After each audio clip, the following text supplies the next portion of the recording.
말씀 보겠습니다. 잠언 30장 15절에서 16절 말씀입니다. 같이 읽겠습니다. 거머리에게는 두 딸이 있어 다오다오 하느니라.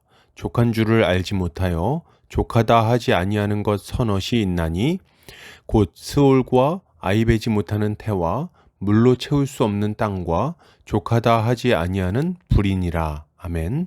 잠언 30장 15절에서 16절까지 거머리 같은 삶을 거절하라 라는 제목으로 말씀 보도록 하겠습니다.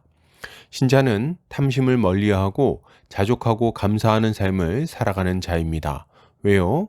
우리는 그리스도 안에서 이미 모든 것을 받았으며 이미 충만한 자라는 것을 잘 알고 있기 때문입니다.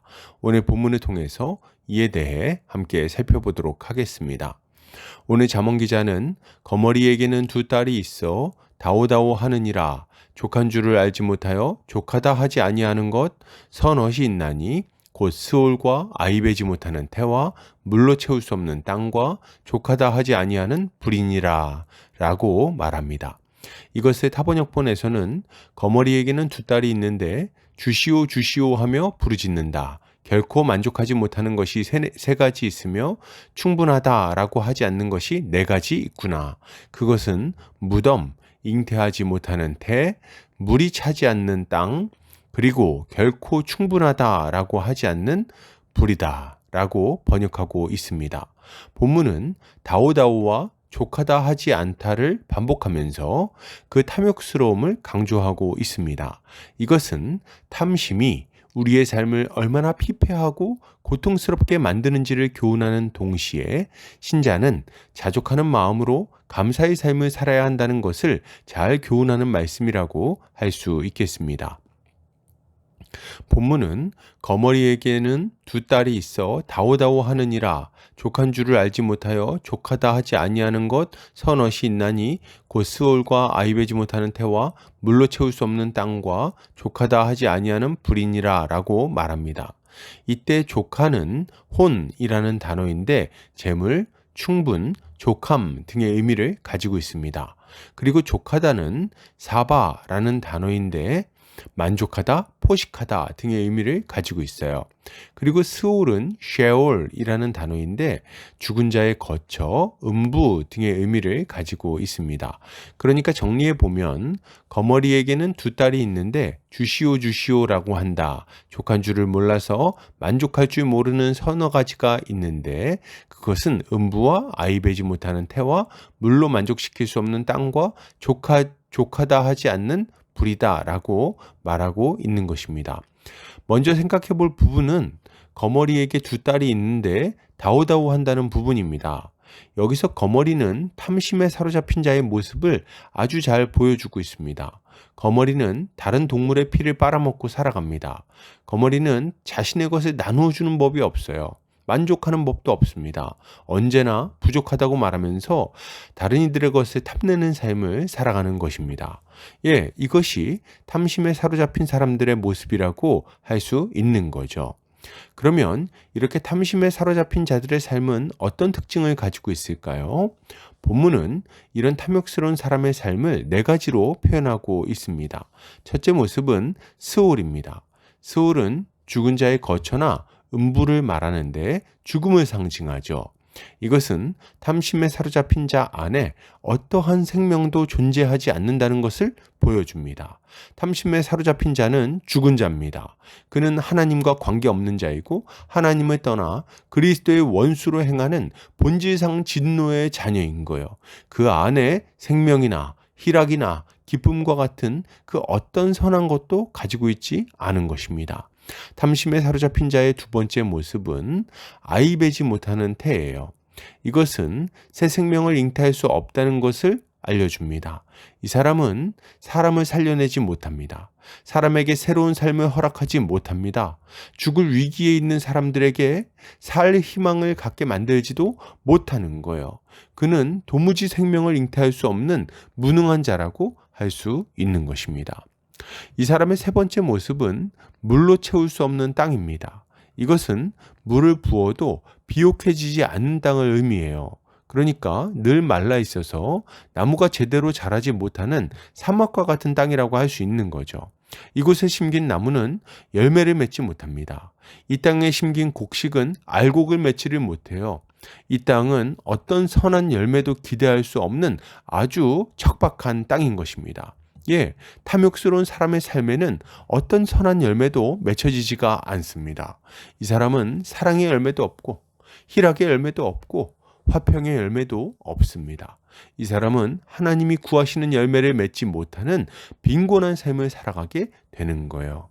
이 사람의 네 번째 모습은 족하다 하지 않는 불이라고 할 수 있습니다. 불은 모든 것을 태웁니다. 자신에게 나아오는 모든 것을 불살라서 재로 만들어 버리죠.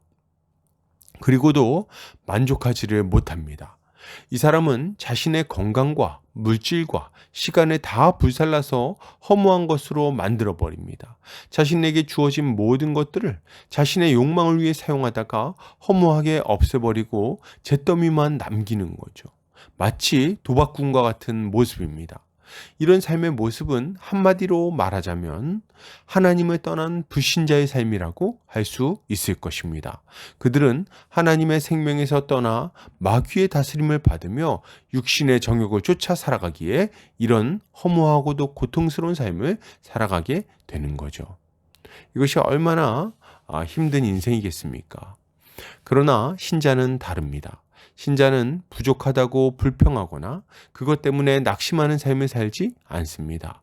도리어 신자는 주님이 주신 것들에 감사하며 자족하는 삶을 살아가는 거죠. 그리고 여기에 그치는 것이 아니라 나누고 베푸는 일까지도 하는 것입니다. 왜요? 그 안에 그리스도가 계시기 때문이에요. 그렇게 신자에게는 아주 중요한 특징들이 나타납니다. 먼저 신자에게는 생명이 나타납니다. 생명이 있어요. 그 안에 생명이신 하나님이 거하시기에 그는 산자로서 살아가는 겁니다. 하나님과 교제하며 그의 다스림에 순종하는 삶을 살아가죠. 또한 신자는 새 생명을 잉태할 수도 있습니다. 이 사람은 다른 이들을 섬기고 돌보는 일에 애를 씁니다. 자신이 가지고 있는 것을 다른 이들을 위해 나누어 주고 그들을 세우기 위해 기꺼이 사용하죠. 그러니 이들은 죽음 가운데 거하는 이들에게 예수 안에 있는 생명을 전달할 뿐 아니라 죽음을 생각하는 자들에게 새 희망을 전해 주어서 다시 일어나 살아가게 만드는 것입니다. 또한 신자의 인생에는 풍성한 열매가 있습니다. 신자는 하나님이 구하시는 열매를 날마다 맺으며 살아갑니다. 그 인격에 있어서 성령의 9가지 열매가 맺혀집니다. 거룩의 열매가 풍성하게 맺혀지는 거죠. 거룩의 열매만 맺혀집니까? 아니죠. 사역의 열매도 맺혀져요. 전도의 열매와 순종의 열매들이 계속해서 풍성하게 맺혀지게 되는 것입니다. 끝으로 신자는 파괴적인 삶을 사는 대신에 창조적이고 생산적인 삶을 살아갑니다. 인생을 회복시키고 더 나은 일들을 소망하게 만들고 더 많은 사람에게 선한 영향력을 끼치며 살아가는 거죠. 창조적이고 생산적인 일들을 계속해서 해나가는 것입니다. 참으로 멋지지 않습니까? 이것이 신자의 특징이라고 할 수 있는 거예요. 그러므로 여러분, 이것을 생각할 때 신자가 가져야 할 마땅한 모습은 무엇일까요? 가장 먼저 신자는 자신이 어리석은 탐심에 사로잡혀 있지는 않은지 자신을 점검해야 하겠습니다. 하나님이 주신 것들에 감사하고 있는지 점검하시기 바랍니다. 우리는 하나님의 구원에 감격하며 그것을 기뻐하고 있습니까? 우리에게 주어진 시간에 감사하고 건강에 감사하고 있나요? 우리에게 주신 가족과 친구들 그리고 직장 동료들에게 감사하고 있습니까? 지금 당장 먹을 것과 입을 것이 있다는 사실에 감사하고 있냐는 거죠. 하나님이 우리와 함께 하시며 우리의 기도에 응답하시는 것에 감사하고 있습니까? 우리는 이 모든 것들에 대해서 감격하고 기뻐하고 찬양하는 삶을 살아야 하는데 그렇게 살고 있는지 점검해야 하는 것입니다. 우리는 혹시나 우리가 불평과 불만에 사로잡혀서 늘 더 달라고 다우다우하고 있는 것은 아닌지 생각해야 되겠어요. 만약 우리의 삶에서 하나님께 대한 감사와 찬양이 점점 사라지는 대신 불평과 원망만 늘어가고 있다면 우리는 어리석은 탐심에 사로잡혀가고 있는 것이 분명합니다. 그리고 우리 삶에 이처럼 탐심이 깊이 들어와 있다고 판단이 된다면 여러분 속히 회개하고 하나님의 은혜를 구해야 하겠어요. 그러면 이제 신자는 어떤 삶을 살아가야 되는 겁니까? 그러면 자족하는 마음으로 감사하는 삶을 살아야 하겠습니다. 주님이 주신 것들을 계수하여 보고 그 놀라운 은혜에 감사를 올려드려야 되는 거예요. 주님은 우리에게 너무 많은 것을 주셨어요. 가장 중요한 것은 우리 영혼을 구원해 주신 거겠죠. 주님은 우리를 하나님의 자녀 삼으셔서 그분과 함께 살아가게 만드셨습니다. 우리에게 교회를 주셔서 지체들과 함께 한 몸 한 가족으로 살아가게 하셨어요. 우리 안에 날마다 새 힘을 공급하셔서 열매 맺는 삶을 살아가게 만들기도 하셨죠. 주님은 우리와 교제하시며 우리의 영적인 필요와 육적인 필요를 날마다 채워 주시는 겁니다. 지금도 그 일을 계속하고 계시죠. 그러니 우리가 어떻게 감사하지 않을 수 있겠습니까? 어떻게 찬양하지 않을 수 있겠어요? 그리고 너무도 당연하게도 우리는 주님이 주신 것들을 나누지 않을 수 없습니다. 주님이 우리에게 주신 것들은 온전히 우리만 위한 것이 아님을 우리는 알아야 됩니다. 주님이 우리에게 전해주신 복음은 또한 듣지 않는 많은 자들을, 아직 복음을 모르는 많은 자들을 위한 거예요. 주님이 우리에게 주신 일용할 양식은 우리의 배를 채우도록 주신 것이기도 하지만 또한 우리의 가족들과 우리의 연약한 이웃들의 필요를 채우라고 주신 것입니다. 주님이 우리에게 주신 건강과 시간과 물질은 모두 이와 같이 하나님의 영광을 위해서 그리고 이웃을 위해서 사용하라고 주셨다는 거죠. 그러니 우리는 마땅히 우리에게 주어진 것들을 나누는 삶을 살아야 하겠습니다. 먼저는 우리의 영적 가족인 교회 안에서 나눠야 되겠어요. 교회의 어린 형제들에게 복음을 전하고 가르쳐야 됩니다. 배고픈 형제들에게 먹을 것을 나눠줘야 되겠어요. 교회에 방황하는 청년들에게 하늘의 지혜를 나눠줘야 됩니다. 그리고 점차 이것을 넘어서 믿지 않는 자들에게까지도 복음을 알려줘야 되겠죠. 이 모든 것이 신자가 가져야 할 마땅한 모습인 것입니다. 왜요? 우리는 그리스도를 믿음으로 새로운 피조물이 되었기 때문이에요. 예수님은 그 십자가 능력으로 우리를 완전히 새로운 존재가 되게 하셨습니다. 이전에 이기적이고 완악한 존재는 죽어 없어지고 예수 그리스도 안에서 거듭난 새 심령만이 우리 안에 남아 있는 거죠. 주님은 우리가 뜨겁게 사랑하며 살아갈 수 있는 능력을 우리 안에 부어 주셨어요.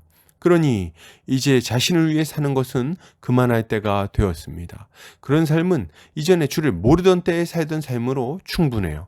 이제는 그리스도를 알고 그를 믿고 그와 하나가 되었으니 그가 공급하시는 능력을 힘입어서 날마다 주님이 원하시는 선한 열매를 맺으며 살아야 마땅한 것입니다. 이렇게 살아갈 때 주님은 우리 안에 새 힘을 부어주셔서 그리스도와 같은 삶을 살아가게 하실 거예요. 결론을 드립니다. 여러분, 어리석은 탐심을 버리시기 바랍니다. 이제 예수 안에서 거듭났으니 자족하고 감사하며 나누는 삶을 살아갑시다. 주님이 주시는 능력으로 나누는 삶을 살아갈 때 우리의 삶에는 생명과 기쁨과 열매가 넘쳐나게 될 거예요. 오늘도 주님의 지혜로 승리하는 성도님들 되시기를 주의 이름으로 축복합니다.